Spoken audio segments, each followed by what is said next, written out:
This is Global News. I'm Alex Foster.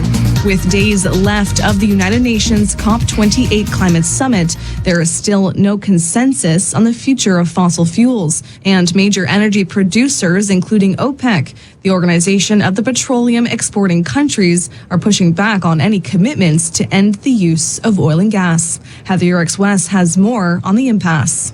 The latest version of negotiations released Friday shows countries considering several options, from agreeing to a phase-out of fossil fuels, phasing out abated fossil fuels using things like carbon capture and storage, to no mention of a phase-out at all. Canada, which saw one of its worst wildfire seasons on record this year, committed Thursday to cutting oil and gas emissions by introducing a cap-and-trade system, something Alberta's premier is vowing to fight. Speaking from Dubai, Danielle Smith says she believes Canada should focus not on phasing out fossil fuels, but on finding ways to store carbon in the ground. We've estimated at a minimum, we will be able to store 100 billion tons of CO2 emissions. So we've got massive capacity to not only solve Alberta's emissions issue, but the world's as well. But carbon capture as a solution has yet to be proven at the scale required.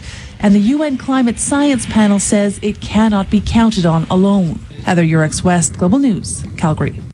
Indigenous Services Minister Patty Hajdu is expected to table much anticipated legislation to improve water quality in First Nations communities as early as Monday. The bill comes more than a year after Canada repealed previous legislation on safe drinking water for First Nations, and 2 years after a federal court ruling approved a massive $8 billion settlement related to drinking water advisories. Hajdu said in an interview with the Canadian Press this fall that the coming legislation is the closest the federal government has come to co-developing law with First Nations. But some First Nations chiefs are disputing that assertion. Still, Hajdu's office is not providing any more information about what's in the bill before it is tabled. Rob Westgate, the Canadian Press.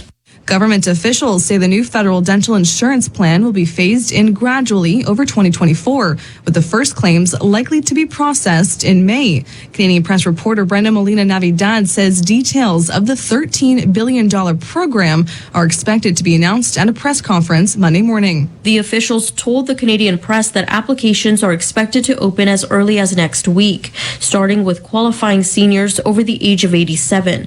But it will take months before they can start to claim the benefits. Eligibility will gradually expand over the course of the year to include all qualifying seniors over the age of 65 by May of 2024. Then children under the age of 18 and people with disabilities by June. The government aims to make the program available to all qualifying Canadians in 2025. The insurance plan is a condition of the Liberals' supply and confidence deal with the New Democrats to secure the opposition party's support on key votes.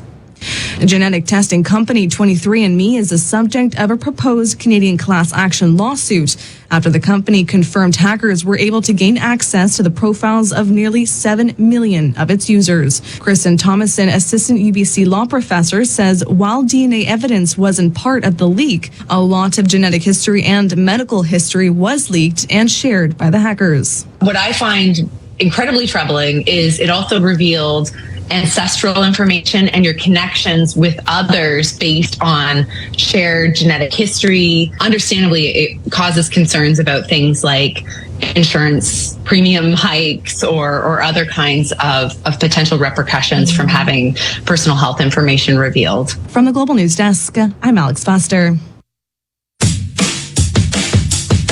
You got questions? She's got answers. The nurse is in for Nurse Talk. Welcome back to the second hour of the Sunday Night Health Show. Thanks so much for tuning in with me this evening. Canada, Edmonton, Calgary, Toronto, Vancouver, Kelowna. It's so lovely to have all of you. Did I miss anyone? Winnipeg. How could I forget Winnipeg? Anyway, lovely to be here with you. In this second hour, we're going to be talking about hyperlipidemia. I don't know if you know about that, but very important in terms of cardiovascular disease risk and also grieving at the holidays. But right now, I'm delighted to talk about this segment because when consulting a sex therapist about the importance of intimacy in your marriage or relationship, it's essential to ask questions that help you understand, address concerns, and improve your overall connection. I have some questions, as I'm sure you do. And there's no one better to answer those than Dr. Carolyn Klein. She's a sex therapist and registered psychologist. She's co-founder and co-director of the West Coast Center for Sex Therapy in Vancouver, Canada. Her clinical work involves assisting individuals, couples, and other partnership configurations to build and strengthen sexual and relational intimacy, overcome sexual shame, pain, and anxiety, and bring more joy and curiosity into sexuality. She also regularly provides workshops and presentations to the general public designed to provide accurate information and challenge unhelpful ideas about sex. Good evening, Carolyn. Good evening, Maureen. It's lovely to be speaking with you. Oh, so nice to have you with me. I should say Dr. Klein. Not at all. The doctor is in, and I really appreciate that. This is such a comprehensive, complex, challenging subject. I mean, so many people have issues relating to sex in their relationship. My first question is, what is intimacy important in a relationship, and why is it so important? Great question.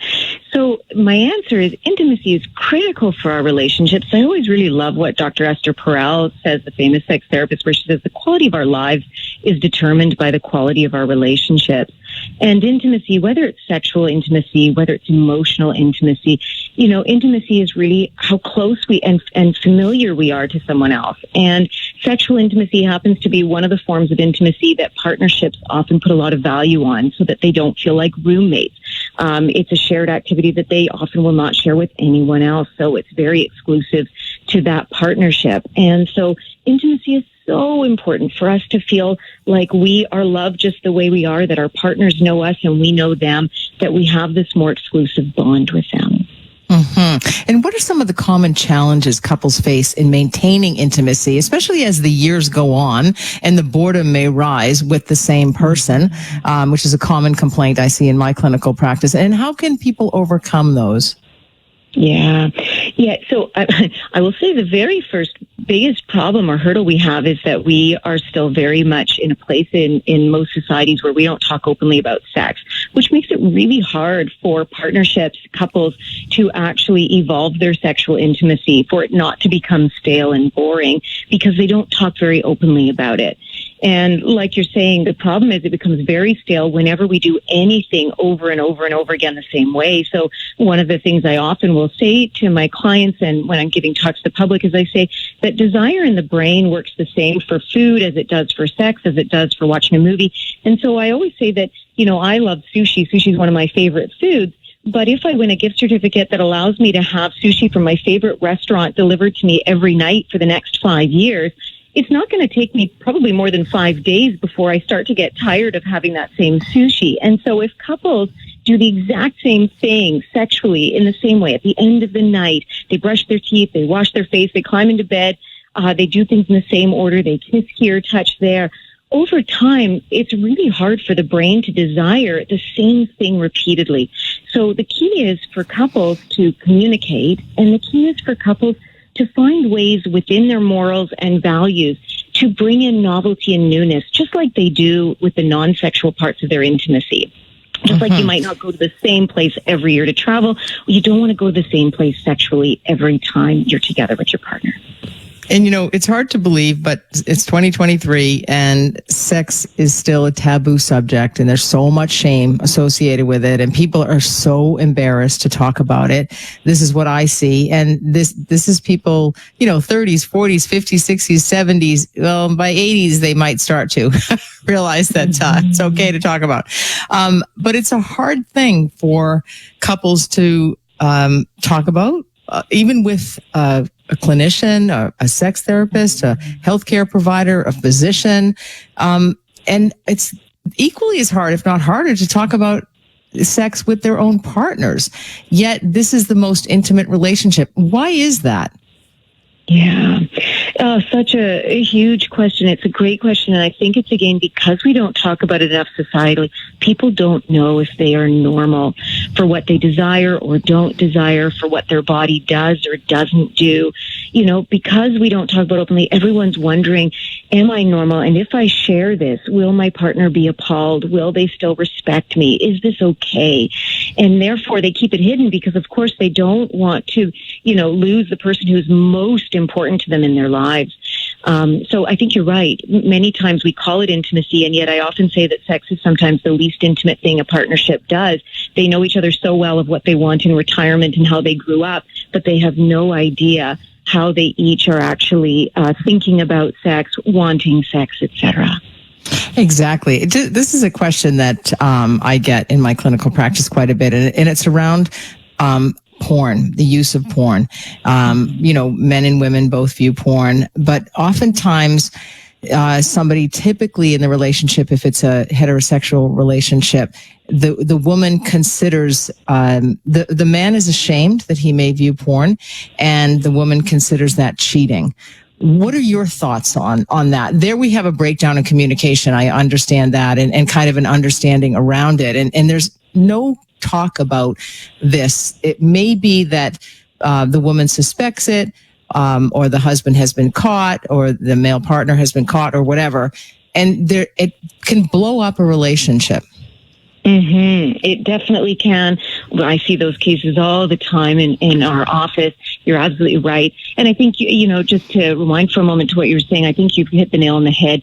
When that happens, either there has never been a conversation in the first place, and someone will say, well, I didn't consider that a breach. And the other person says, well, how could you not consider it a breach? You were doing it in privacy. Or it clearly was a breach. There had been a promise not to. And of course, any breach is going to be destructive for a relationship. But if we, for a moment, put the breach aside and just talk about the insecurity that, as you're saying, it's often many women who are concerned about pornography more than the male partners are. And for many women, it's because porn is so fictional, and to think that their partner is becoming aroused to something that doesn't necessarily look or act like they do because it's a fictional representation can feel very threatening for a lot of women. It can feel very scary if they feel like their partner is turning to pornography rather than coming to them, or it can bring up their body image concerns.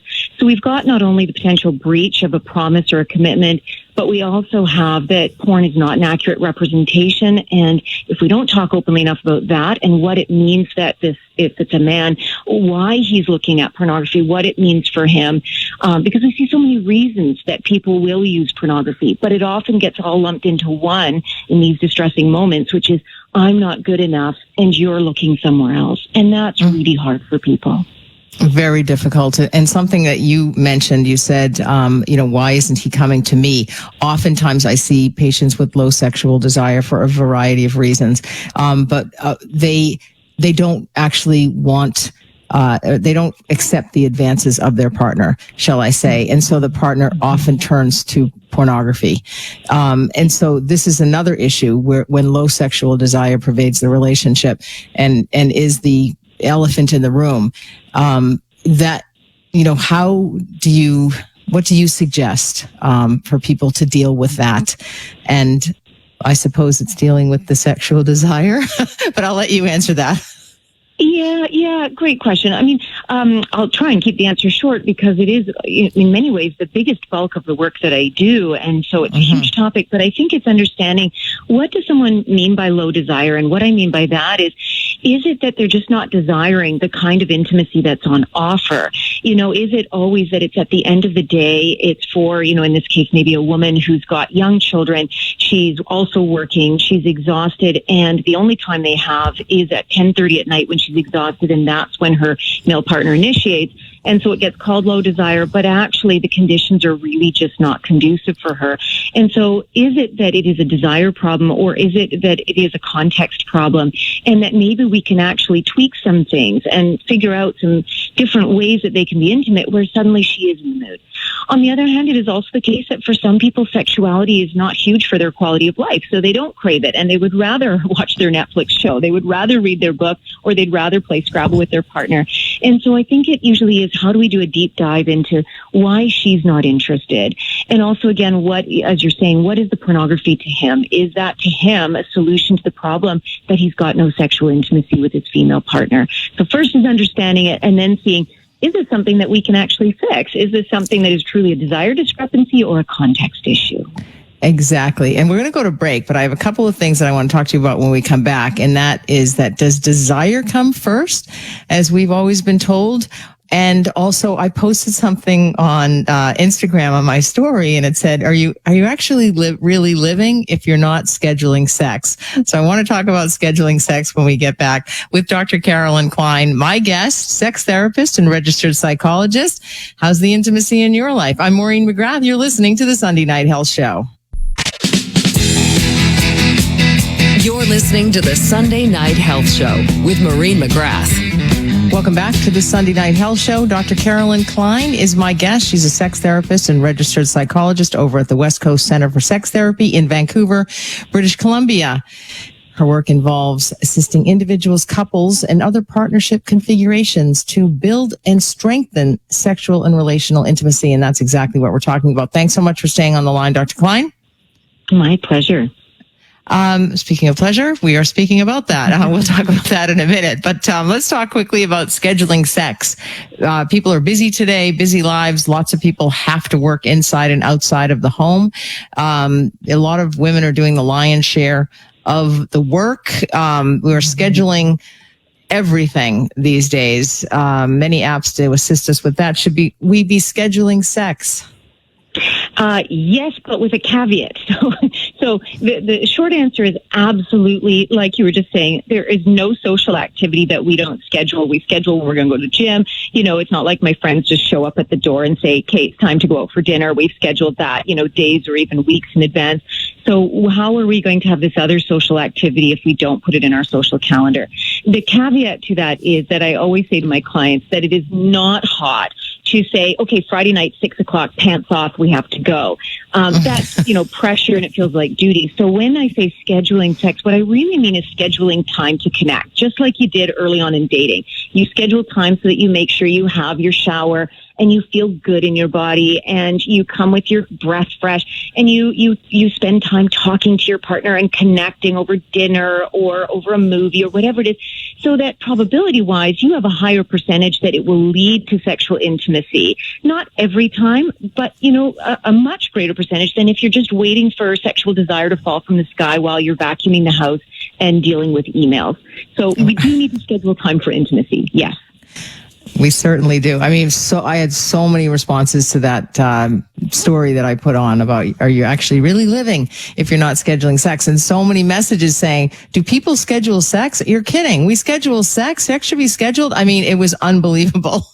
So it's a novel concept for a lot of people, but schedule intimacy, says the sex therapist, Dr. Carolyn Klein. Let's talk about desire. People think that desire comes first, especially after, they still believe in this concept after 10, 15, 20 years of a relationship or a marriage.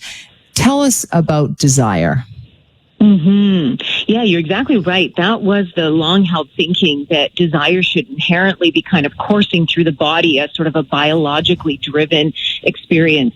And we really know, and in large part to the work of Dr. Rosemary Basson from Vancouver, although originally from the UK, she's really changed throughout the world the way that we think about desire, and moving from this model of what we called spontaneous desire now to the idea that many people, and it seems to be particularly true for many women, experience instead what she termed responsive desire. And as the name implies, responsive desire gets triggered in response to various different really important pieces being in place that lead the brain to say, you know what, I think sex would really be a wonderful idea right now. So now we know that, in fact, women will often experience arousal, so blood flow to their genitals, well before they actually experience sexual desire. And that desire really comes when we put the right pieces in place, which goes right back to the scheduling intimacy, feeling good in our body, being showered, having our nice breath, all that kind of stuff. So yes, desire is no longer thought of as purely spontaneous. And I think a lot of people, they come into my clinical practice with that idea that, I don't have any sexual desire because, I don't feel it initially at first. And, and when I do explain that responsive desire, that does speak to a lot of women. We still have this taboo and this shame and a double standard around sex for men and women. It's okay for men to have sex with as many people as they want, in a way. But for women, there's a shame certainly that's associated with it. And one concept that relates to sex and sexuality and intimacy is the concept of pleasure. We don't talk about pleasure. In fact, I gave a talk at a high school recently, and they said, you're the first person to talk about pleasure with us. And so why don't we talk about pleasure, especially as it relates to female sexuality? I love that you were speaking at a high school. It's wonderful. You're totally right, Maureen. You're totally right that pleasure has not been part of the story for women's sexuality in history. And in fact, I often will say, and I don't think I'm the only one who said it, that most women have had sex more for the pleasure of others than for the pleasure for themselves. And that really needs to change. We right now do not raise young girls to think about sexuality as a pleasurable activity. In fact, most young girls grow up, once they kind of go through puberty, being told, sex might hurt the first few times. Most girls do not learn about the parts of their genitalia that are actually involved in pleasure. They only hear about the vagina. And so we really have such a long way to go to bring that message that sexuality should be equally pleasurable for women, for everyone, and to talk about how women can actually experience that, to talk about the importance of lubrication, for example, the importance of exploring their own body before someone else does. These are all really critical to that piece of pleasure being a part of a woman's experience. Absolutely. And fast forward to perimenopause and menopause, I cannot tell you how many women present to my clinical practice having given up their sex lives because of vaginal dryness, painful sex, dyspareunia, having no question about it, just no thought, just thinking, that's it, it's over. My intimate life is finished. And that's not the case, is it? No. And yeah, exactly. Throughout women's lives, they keep getting this message of it's okay that it hurts, or just don't do it if it hurts, rather than how do we help you to experience it in a pleasurable way. Exactly. And, one thing, I've got the record for recommending low dose localized estrogen therapy, for women in my clinical practice. And, anyway, it's because so many women need it. Dr. Carolyn Klein, thank you so much. Our time is up, I'm sorry to say. How could people get in touch with you? Yeah, so on Instagram, it's at Dr., spelled Dr., and then Carolyn Klein. My name has a strange spelling, no E at the end. Or to the West Coast Center for Sex Therapy, www.westcoastsextherapy.com. Wonderful. Thank you so much for your great work. We'll get you back and continue this conversation because there's so much to talk about. Thank you so much. You're welcome. That was Dr. Carolyn Klein, sex therapist and registered psychologist, bastion of knowledge. Always great to have her. Coming up next, we're going to be having my little health quiz and also talking about hyperlipidemia. I'm Maureen McGrath. You're listening to the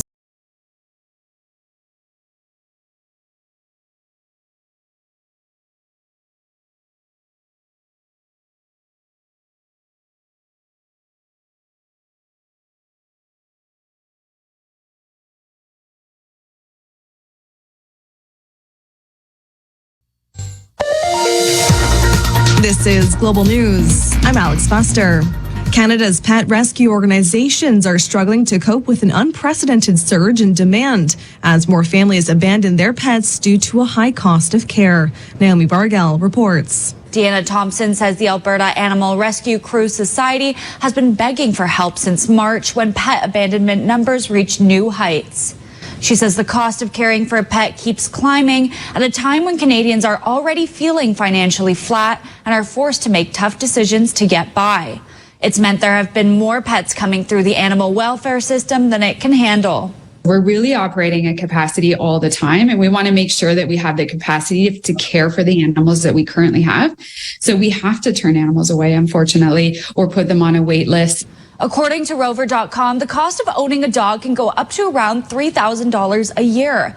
The average cost of owning a kitten is around $3,500 in the first year. Larger organizations like the Ottawa Humane Society have had to significantly reduce their intake as well. Over half of respondents in a survey conducted by the agency cited affordability and access to care as their number one concern when providing for their pet. Naomi Baryel, Global News. 1/3 of Canadians say they have read the Charter of Rights and Freedoms, but many fail to distinguish between its text and that of a famous American document. A large majority of Canadians, 88% of respondents, think the Charter protects their pursuit of happiness, but that's language from the American Declaration of Independence. Instead, the Canadian document refers to life, liberty, and security of the person and the right not to be deprived thereof except in accordance with the principles of fundamental justice. When it came to which rights Canadians rank as the most important, the finding shows respondents prioritized individual rights ahead of group minority rights, ranking freedom of expression first. The results were part of a survey conducted by pollster Leger. John Kennedy, The Canadian Press. From the Global News Desk, I'm Alex Foster. You're listening to the Sunday Night Health Show with Maureen McGrath. Welcome back to the final stroke of the show. One of the main goals of this show is I don't want you to have a stroke anyway. So we're going to be talking about hyperlipidemia. We're also going to be doing my little health quiz. But first and foremost, we go to you, the callers. 1-877-399-9898. That's 1-877-399-9898. Call or text me. We've got Sammy from Calgary on the line. Good evening, Sammy. Hello. Can you hear my voice? I certainly can. Can you hear mine? Yes, very well. Thank you, Maureen. I just wanted to thank you once again for all your hard work and wonderful program, and you have wonderful guests. I am so grateful for all of that. Oh, well, thank you. I'm speaking negatively to myself in my head, saying it's not that great. No, thank you so much. It's a learning. My narrative. It is a learning 2 hours, and I love it. I have a question for you, Maureen. I had shingles. Well, first of all, I have to mention that I had chickenpox when I was a little one. I must have been 2 or 3, something like that, maybe 4 at most. My late mother, she was a registered nurse overseas, so she told me I was in that age category when I got chickenpox. And then about 2014, so how many years would have been 2014? 9 years ago, right? 2000. Yeah. So 9 years ago, I got shingles, and that was only for one half of my head and my face. It did not go anywhere in my body except on one side of my face. I think it was the right side. And as you said, it was painful and all of that. So my question is, if a person has already had a shingle once in their lifetime, and I am in my 50s, do you believe I should go and get a vaccination? And do they have free vaccination of shingle in Alberta? These are the 2 questions I had for you. I don't know about the free vaccination in Alberta, to be honest with you. I could probably try and find that information out. But, typically the virus can reactivate later in life and cause shingles, the varicella or the chicken pox virus. Most people who develop shingles only have it one time during their life, but you can actually get shingles more than once. So, there's still a chance, but for the most part, people only have it once. And it's most common on the torso, but you obviously can get it on your face or your head or other parts of your body as well. But it's typically, it follows the, one side, one nerve, is affected, and it typically follows one side. It's typically, a one-sided rash, if you will, Maureen, because it follows those derm tones. Maureen, I would talk to my doctor. Your very first guest tonight, the lady who was a journalist who was your friend, a journalist or news anchor. Yeah. I forgot her name. And the very Tamara first Stanners. Yeah, she was the one who was talking about the recent episode of she had shingles, and then she was saying that in 1 year time after her shingles, she's going to get vaccination so she doesn't get it again. And she was saying that people should get vaccination after they got shingles. This is why I was a little bit confused that if I should get a vaccination, and now you are saying that one time is the only time a person gets shingles? No, they can get it. It's typically reactivated once in life, but that doesn't mean you can't have shingles more than once. So I'd have a conversation with my doctor if I were you. And so, some people who are immunocompromised or, there's issues going on in their lives or their lives are incredibly stressful or they don't want to take the risk or whatever personal situation is going on. That's why you have to have a conversation with your doctor. So for the most part, people only get shingles once. The virus is only reactivated once, but you can have shingles more than once. I know that sounds a little confusing, but there are some people, and over time, your chances of a second bout go up. So if you had it in your 30s, your risk of having it in your 70s is higher than if you had it in your 60s and then getting it again in your 70s. And the odds of getting it within about 7 years is about 5%. So, and that's about the same as the odds of getting shingles the first time. So vaccination of the shingles is healthy. There is no side effect. There is no other problems as far as you know regarding the vaccination itself. No, it's a tough vaccination. People do not feel well for 2 days. If you've had, the flu vaccine or the COVID vaccine and you felt unwell, had a little myalgia, a little fever, a little ache, a little arm pain, all of that is magnified with the shingles vaccine. You really do not feel well for, 2 or 3 days even. And it's significantly, a lot of people can get really knocked off their base, after the shingles vaccine. So I had both COVID, I had 6 times COVID vaccination, all Pfizer's. And I had 2 flu vaccination for the first time in my life, once this year, once last year, and never had any bad reaction.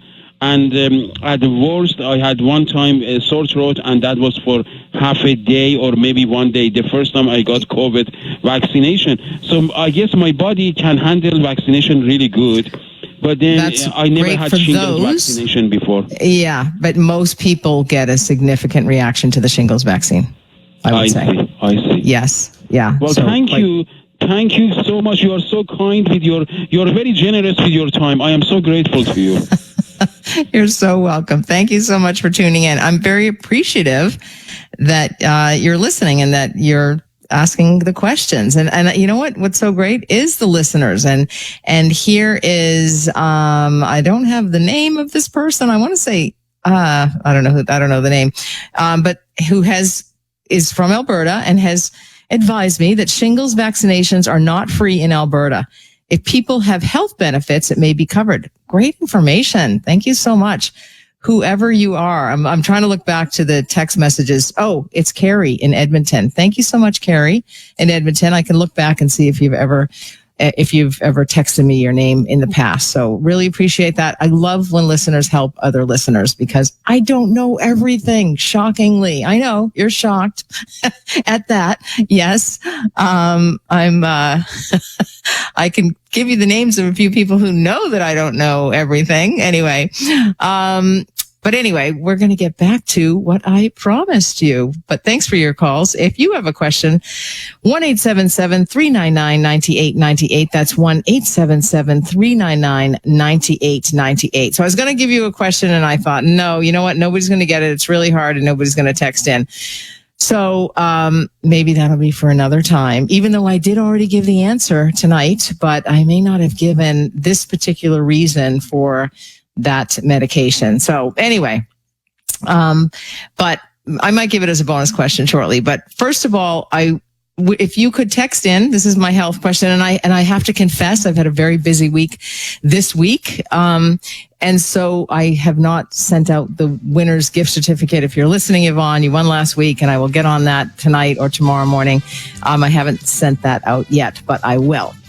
But right now, your question is, text into me the best way to check your blood pressure. Okay. What is the best way to check your blood pressure? So you'll get the most accurate information the most accurate number. And many of you may have this.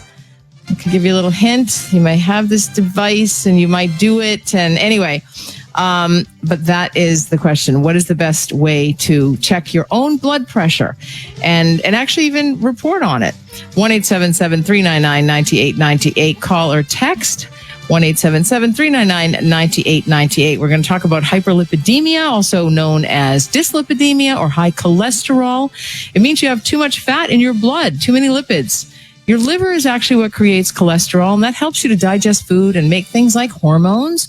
But you also eat cholesterol in foods, like when you eat meat and dairy products. And as your liver can make as much cholesterol as you need, the cholesterol in your foods that you eat is extra.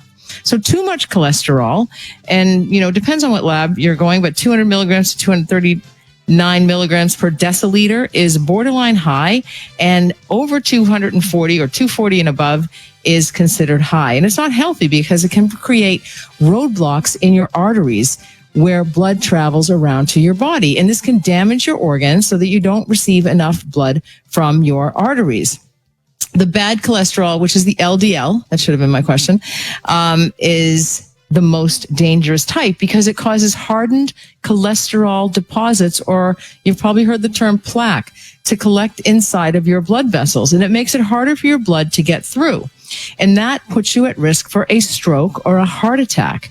That's why your diet nutrition is so important.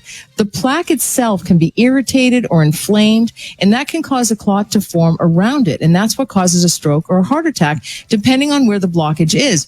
But also, this plaque, your blood vessels, we're talking to your brain. We're talking to your penis as well, to your genitalia. We are talking all areas of your body, all organs. And so it's so important that your cholesterol levels are in check, that they are within normal limits. The low density lipoprotein, LDL, is known as bad cholesterol because it clogs your arteries like a large truck that breaks down and is blocking the whole traffic lane. Borderline high number is 130 milligrams per deciliter to 159 milligrams per deciliter. And high is 160 milligrams per deciliter to 189. I don't expect you to know this because some people don't even know their own blood pressure. They don't realize that it's two numbers. And we have a caller on the line. We have Fred in Vancouver. Hello, Fred. How you doing today, Marie? I'm well, thanks. How are you, Fred? I've been better. I've come to the realization that I've been having grand mal seizures in my whole life ever since I had a traffic accident in 1970. Oh. Anyway, I didn't have any grand mal seizures for about 25 years, and then I started having them again about 5-6 years ago. I'm so sorry. That's awful. Yeah, and I didn't realize. Everybody thought I was, like my sisters thought I was having a panic attack or was having a stroke or something. But it turns out that the reason I didn't, I stopped going to the doctor was because they wanted to do an MRI and do some brain surgery on my brain, in which there's not much of it left really. But I'm just thinking, what would be the best way to go to find out if to get some testing done for epilepsy? Well, that would be through your family physician. Do you have a family doc? No, I haven't even seen a doctor in about 12 years. I just gave up. I said, no more medicine, no more doctors. Okay. I just wanted to be left alone. But I realize now that because I have some grandkids, I got to stay alive for a while. Take care of yourself. Yes. Yeah. Well, and you're in British Columbia, are you? Yeah, I'm in Yaletown, Vancouver. There's the government has actually they're creating programs to increase access to general practitioners, and so this is the best time to be able to perhaps get into a new doctor. They're actually putting primary care nurses into a lot of general practitioners' offices to kind of lighten the load, with the goal of those doctors taking on more patients. It's a bit of a lofty goal because I think the general practitioners are overloaded and overwhelmed. But your chances of getting a family doctor now are much better. The other option you have in British Columbia or in Canada is virtualclinics.ca. I think that's what it's called. Let me just Google that. Okay. I'm pretty sure that's it. Yes, you can book an online appointment with a Canadian doctor. And if you have MSP, your number, it's all taken care of. So those are two options for you. Okay. Well, I really appreciate all your good work that you do, and thank you very much. Well, thank you so much, and best of luck to you. Let me know how you make out. Okay. Wow, the time just flies when you're having fun, hey? We do have Derek. We'll take one more caller quickly, and then we're going to go to break. And I've got to get on to HDL, but we might have to cover the subject next week. Derek, good evening. How are you? Hey, Maureen. I'm not too bad. How about you? I'm fine, thank you. That's good to hear. So I have salmonella, and it was initially diagnosed in May. I didn't hear what you have. Sorry, you cut out there. Salmonella. Oh, salmonella. Ooh. Yeah. And it was originally diagnosed in May, and then diagnosed again in July, and diagnosed again in December. The same case. Yeah, so the Public Health Agency of Canada, when they called, they told me that it's the same strain, and they have no reason not to believe that it's an ongoing infection. But the one in July, I was never told I was positive in July. Oh, that's a shame. So now I've got to wonder, is it even possible to have salmonella for 6 months? Most people recover. I'm living it. So. Yeah. Most people recover without specific treatment. Did you get any antibiotics at all? They're used to treat people who have severe illness. Also, dehydration is a component of salmonella, so you need to drink extra fluids as long as the diarrhea lasts, and oftentimes you need to replace lost fluids and electrolytes, and all the minerals that balance the amount of water in your body. So the problem with the antibiotics for me was I also had C. difficile at the same time. Yeah, it gave you the diarrhea, of course. Yeah, good to take. Good to take probiotics, yes, with your antibiotic. Go ahead. So when they started treating me with the vancomycin, they didn't want to treat the salmonella at the same time because it would have been too much antibiotic. Right. Typically people recover within about a week's time. So that's really all that I know. It doesn't typically last that long. Yeah. But I would go back and advocate for yourself and be persistent. And I don't know, maybe there's something that you're eating, that I really don't know if you're getting repeated infections.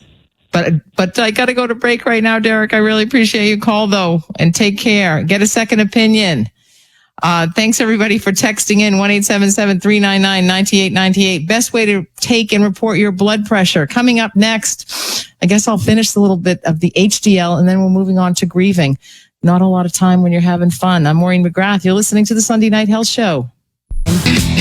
You're listening to the Sunday Night Health Show with Maureen McGrath. Welcome back to the Sunday Night Health Show. Maureen McGrath hosting this program. So much to do, so little time. So many text messages, not just about how to take your blood pressure, which nobody's got it right so far. I mean, really close. I like it.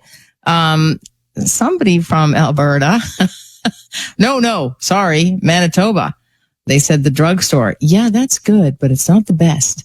Of course, people are sending me in their blood pressure recordings. I'm a healthcare professional. That's, that's not necessarily HIPAA compliant. Email it, texting me in your numbers. Anyway, let's see. But very good numbers. Blood pressures are below 120/80. So that's awesome. Also, somebody has a question, does the shingles vaccine last a lifetime, or do we have to repeat it? You only need to complete the series once. It's a 2-dose series spaced 2 to 6 months apart. And the vaccine is more than 90% effective after you've had both shots. This is the newer vaccine. So that is awesome. Let's just see what else. Somebody has suggested go to give blood. Then you will be helping somebody else too. That's very nice of you. Very nice thought. I just wanted to quickly, because I think we're going to have to maybe quickly review next week a little bit more about lipids. But HDL is the good cholesterol because it brings your cholesterol to your liver and then you get rid of it. And so it's like the tow truck that removes the broken down vehicles from the traffic lane so vehicles or your blood can move. So it's clearing the way for your blood to get through to your blood vessels. And then I just want to say at this time of year, it's really difficult for some people to cope with grief. Mourning's an incredibly intense process. And if you've lost somebody this year, you might experience the most profound experience at this time of year. Grief is intricate, it's unpredictable, and it's deeply primal. And many individuals are apprehensive about it. They're afraid of feeling it, afraid of thinking about the person, afraid to cry, even afraid when witnessing it in others. So I just want to give you a few tips that might help. Grieve and then grieve some more. Share your feelings with an empathetic person. Journaling might help. If celebrating is too painful, then don't. Ask for help and take good care of yourself. Remember, it takes time and time takes time. Thank you to all of my guests. Thank you to Leo. Thanks to all of you who tuned in tonight and texted me. I really appreciate it. Remember, when you stumble on this gravel road of life, make it part of your dance. Go to my website.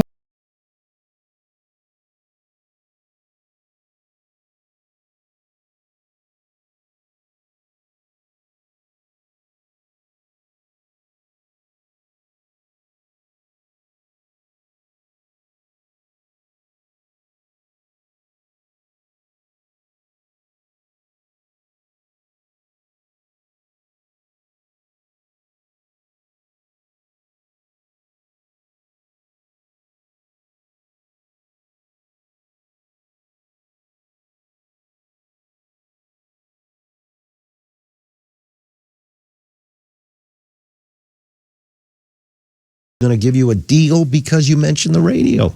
Am I right about that, Tom? 100%, John. And that's how we built our business. We're here for you. We're reachable. You can come into our store at the last minute and we'll make sure that we'll find you a suit or a sport jacket or whatever you need. Tom's Place is a hand-on organization, old school, and that's what we are. And I'm going to see Molly Johnson at the Roy Thompson Hall and Robbie Botosh Tuesday night, and I want to take my staff out for dinner, and nobody calls you back. That is not right. No, that's poor service. So that's why you recognize that, because you're all about full service, always looking after the people and treating them like they're an extension of your family, which is why I love Tom's Place. Everybody who's been there goes back because they recognize great value, fair value, deep discounts for radio listeners, and outstanding merchandise on 2 floors. 190 Baldwin Street in the heart of Kensington Market.